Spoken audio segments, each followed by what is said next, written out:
Supersonic planes and nuclear-powered aircraft carriers have got me thinking recently, what if we combined supersonic and nuclear into a working supersonic nuclear bomber?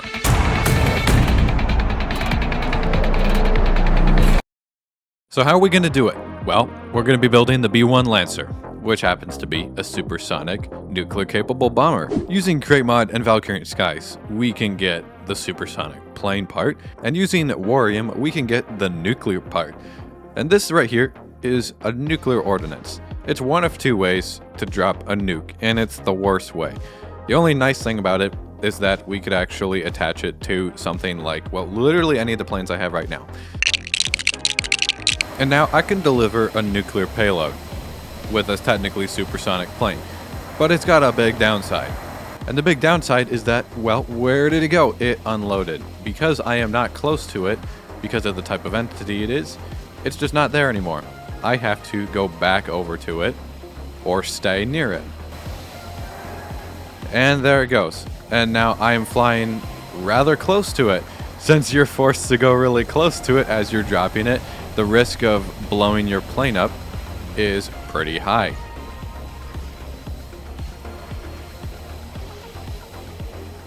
And you'll forgive me if I just don't think that is quite as cool as something like this.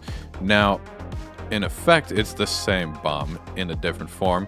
This is just the fission bomb. That's the ordnance version of it. But this has two advantages over that one. The first is that it looks a lot cooler. The other advantage is that it's a physics entity.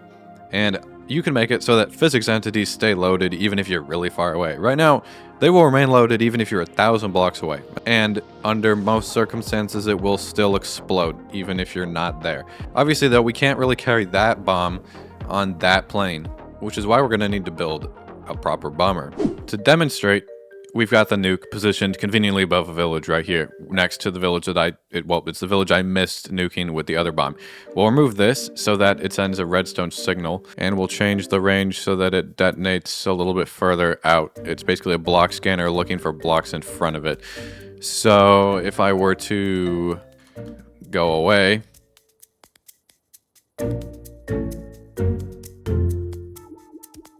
sometimes it will freeze until the chunk is reloaded.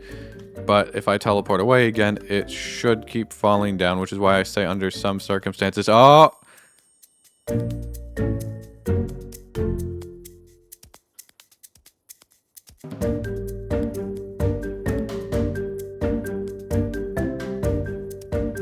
So, it appears that it needed the chunk to be loaded for the explosion to take effect despite the actual physics entity falling down here, which makes me wonder, what if you're dropping it on a loaded target, as in the chunk that it's in is loaded? Let's find a new victim.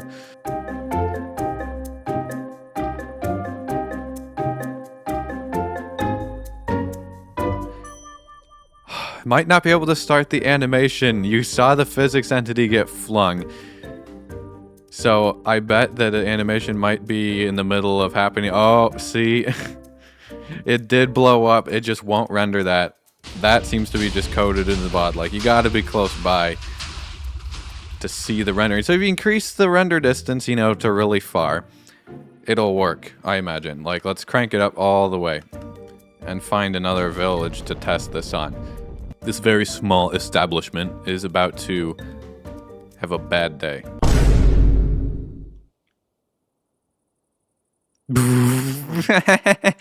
Yeah, that's right at the end of the render distance. But that got it. What a shot. What a shot. So I think we've concluded that the best nuclear practices are really high render distance to maximize your chances of still being technically within the thing so that it will actually play the animation for you.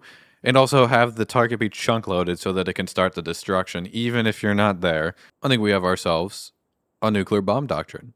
Now we just need the nuclear bomber. That's the B-1 Lancer, scaled up by a third compared to the MiG-25. And I even thought the SR-71 was kind of big, but this is significantly bigger. We have scaled it up to a 55 block width and a 58 block length. The B-1 Lancer's wings can sweep backward and forward, which means of all the features on this plane, we of course have working landing gear. We're gonna have working afterburners on all 4 engines somehow. We'll make that work, and we get to have a wing sweeping feature like on the Tomcat. And a new feature is a functional bomb bay that can hold physics entities as bombs. That part I really don't know how it's going to work. We obviously know that physics entities colliding with each other is not always the best thing. And if I really need to, I will scale down the actual bomb physics entity. Like that. In fact, you can scale up and down any physics entity. Oh, and of course, it'll be supersonic capable. It'll be able to go 343 meters per second if you really want.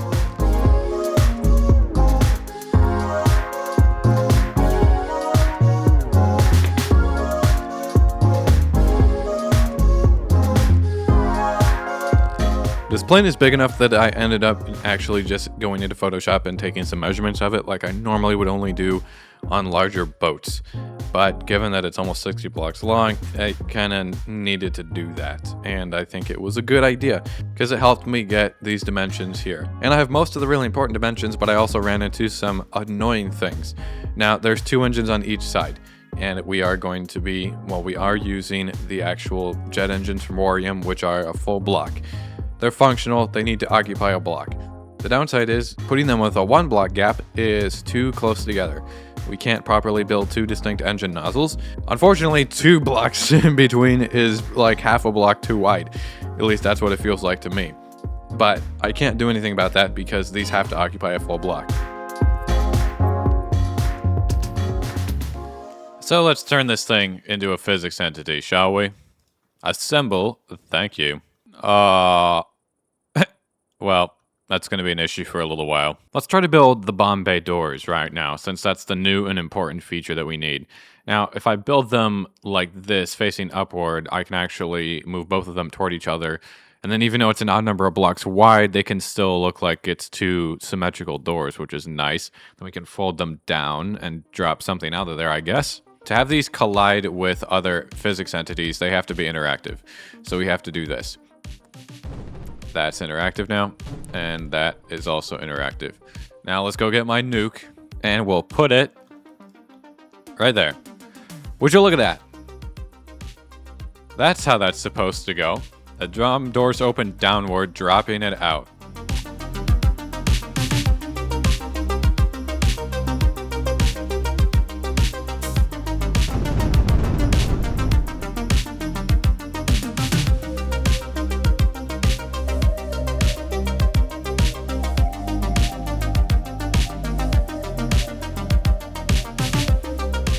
I'm now remembering that there was really only one way I found that would lock a physics entity to another physics entity and not have them fly apart if the parent was moving.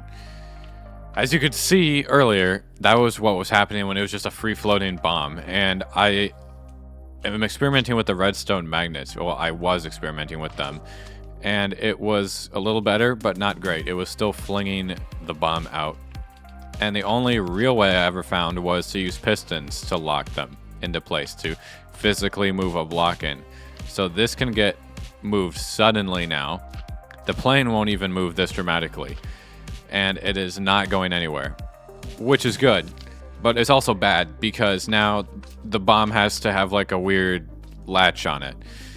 Although I'm very curious, how are the hitboxes going to react if we had a scaled down bomb?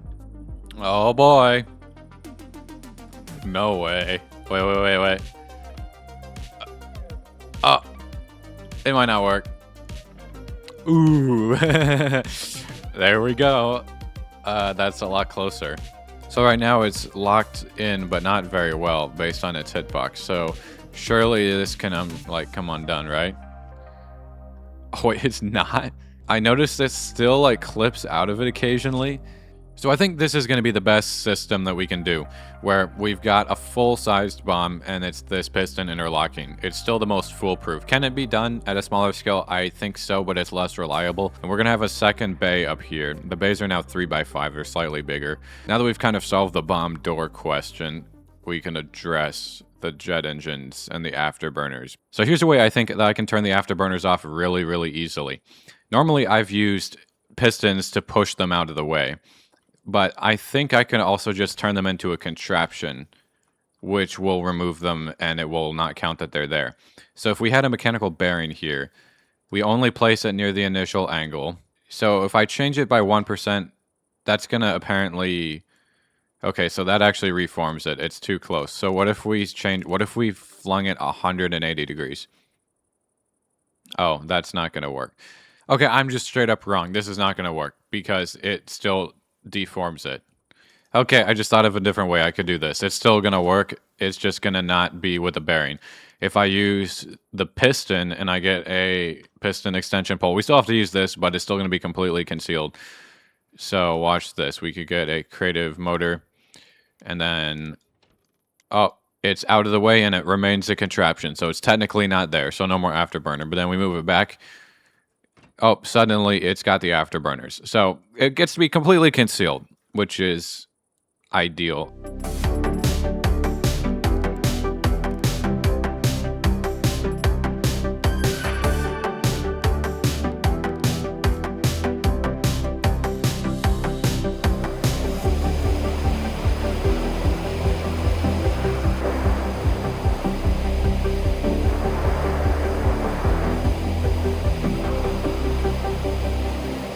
I am surprised I could take off unassisted. I guess my flaps are pretty powerful back there. Also helps they're quite a bit higher than the rest of the flaps, which I don't think I've had happen on a plane before. And this thing still has... We're flying actually mostly from 4 of the Warium jet engines, but I also have thrusters back there from Tournament, which I can use to accelerate eventually to Supersonic. I might add more of them potentially, and that's assisting those jet engines. But it's a good first test. Honestly, I'm just gonna load a bomb in here right now and try to drop it since it's important. All right, I can control the bomb dropping with the controller now. We're gonna give this a try and see if I can drop a bomb out of here. I really hope this works, guys. Well, that didn't work. Granted, I did it as I was turning, which is like the worst time to unhook it. Oh boy, am I gonna need to find a way to like eject it?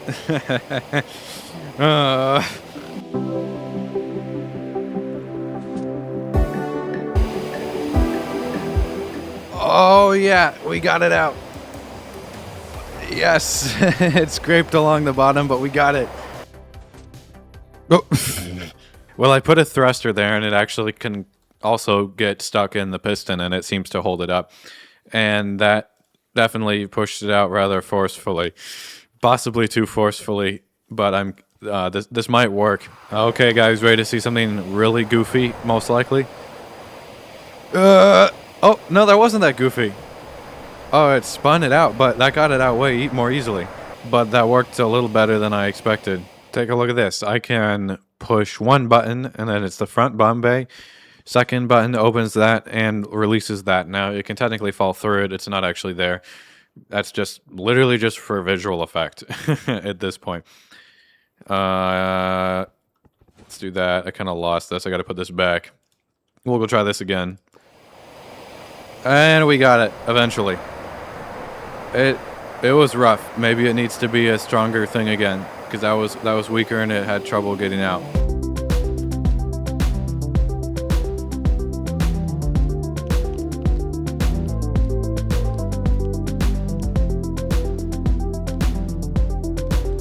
There's only one system that's left that's not just the little engine, which we have infinite amount of room for. I'm not concerned. We don't have the wing sweeping feature, and the only hard part about that is trying to determine where it's supposed to begin from. All the blocks starting here get swept back, but where exactly I mount the bearing will determine the way this looks.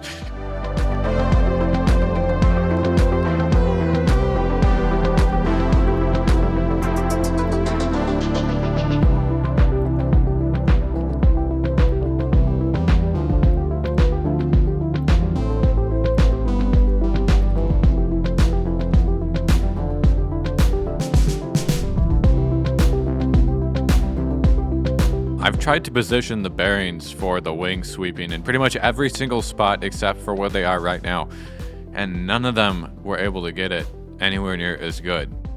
It just, because it highly depends on where it's being rotated from. What it ends up looking like once it's swept in can vary dramatically, and it's unfortunate the best spot happens to be right here, which is at the edge of the wing, and you have to fit 2 blocks like this. But aside from that, the actual feature, since I have so much room, I could fit a more complicated mechanism. So the sweeping is way slower than the F-14 and looks way better. And I also had to move where the landing gear were, but it was actually leaving some of the landing gear like exposed under the plane as opposed to completely hiding them in here. And I feel like some of it must have collapsed or something, because I don't know how they would fit both of them otherwise. Like, I don't know. It's, seems like pretty a tight fit in real life. But now there's nothing down there, which I think is really good. And there's really only one functional part of this that's not here, and it's the engine itself.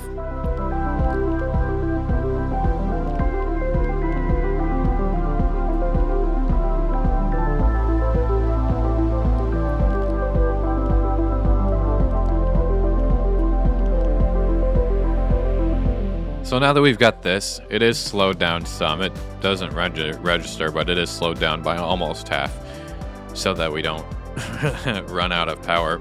Honestly, we could probably check what we've got here. Is there a free shaft around here that would be convenient?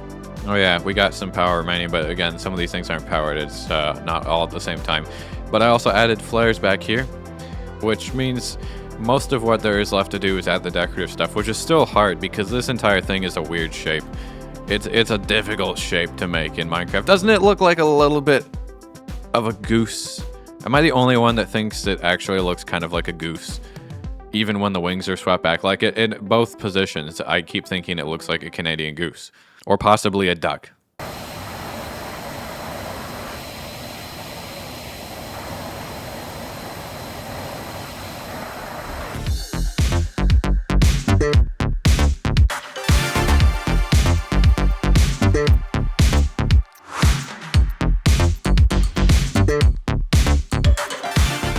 I've realized I have a decent amount of room in here, enough that I could actually fit multiple seats, and this thing had a crew of 4. And this is the first time I ever get to have a wider cabin.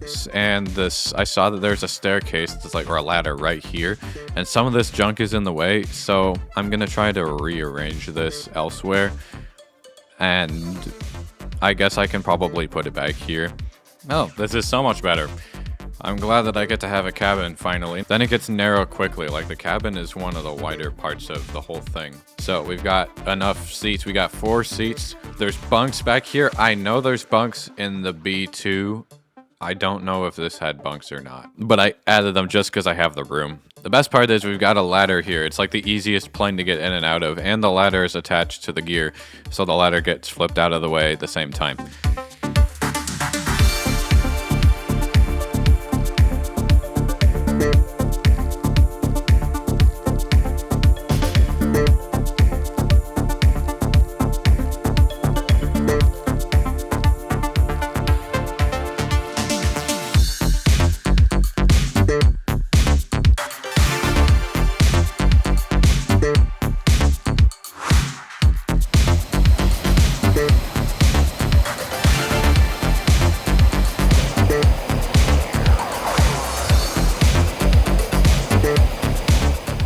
We broke the sound barrier. Let's go. First supersonic flight of the bomber. Oh, it can barrel roll really fast when it's moving fast. It's not probably supposed to do that. Why don't we close these, by the way? No reason to have them open right this moment. That's a little bit better. Now it just needs its paint. Because we're flying a big copycat nightmare.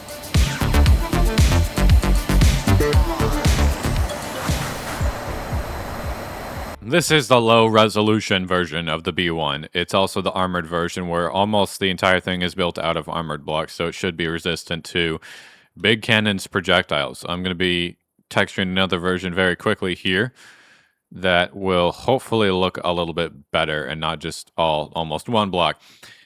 Nevertheless, I've been testing some things, and I just loaded a lot of medium bombs into one of the large bomb bays. And I also have 2 other hard points up here. And then obviously we got the 2 bays, and then here there are, I guess, 10 medium bombs. And I already flung one out without it hitting the plane. And if this works right, we're not going to hit the plane with these bombs and blow the plane up. And we'll drop 10 bombs at a time, which would be kind of crazy. And if it actually works, I can try to stagger it so that it's even cooler. But it may blow the plane up, which is okay because I do have already a VMod schematic of the plane. Might just took the wing off there, but it's okay. Here goes nothing. Oh, I definitely hit one of them. Darn it. And we're getting that same lag effect with the Warium with the plane. The plane's definitely cooked, I think. I assume the ticks froze. I wonder how many I hit, actually.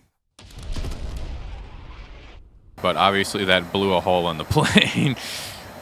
Somehow the plane is unfazed, though. I guess it wasn't close enough to any essential systems. I wonder what I lost. Did I lose anything? I guess I lost that bomb bay. Oh, that's where a lot of bombs went. So it was almost really cool. I dropped one. Maybe I need to put like less in there. Maybe there's a way I can do this. Let me do some testing.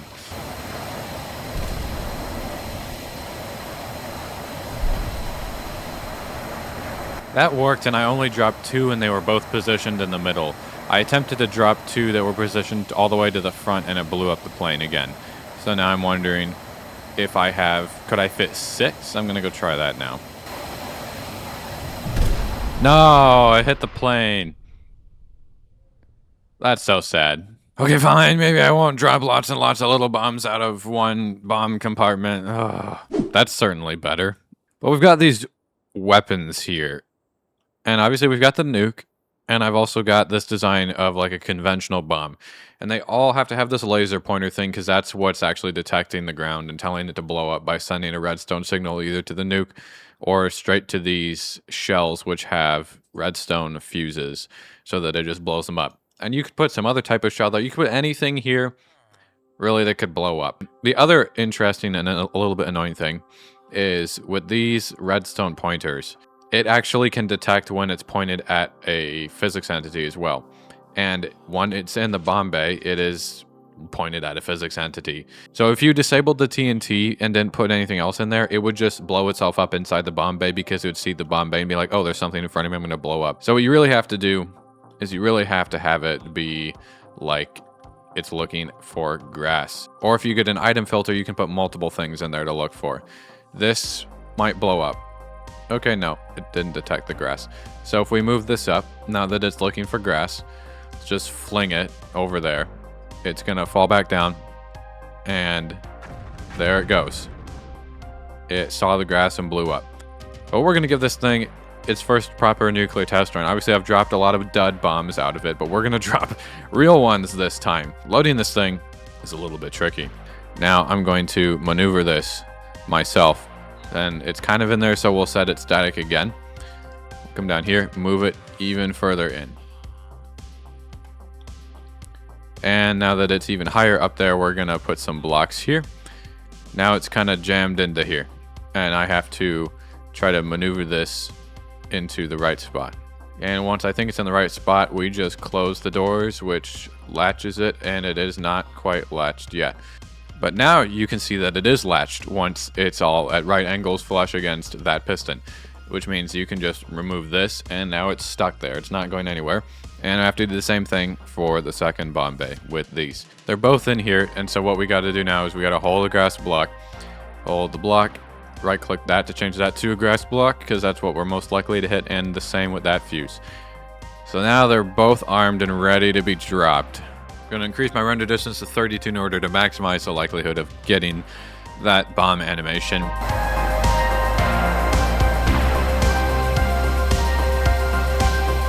I'm going to slow down a lot.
Ladies and gentlemen, I think that concludes our nuclear bomber, capable of carrying 2 nukes at once. Well, really 4, I guess, if you use the ordnance version of them, which is not as good. But anyways, I hope you guys enjoyed, and if you did, make sure to drop a like and hit that subscribe button down below. If you want to check out this build for yourself, it'll be available on my Patreon along with lots of other things. Actually, like those planes behind me, the other supersonic planes. We now have a supersonic nuclear bomber. But anyways, I've been Sbeev. Thanks for watching. Hope you have a good rest of your day, and I'll see you guys next time.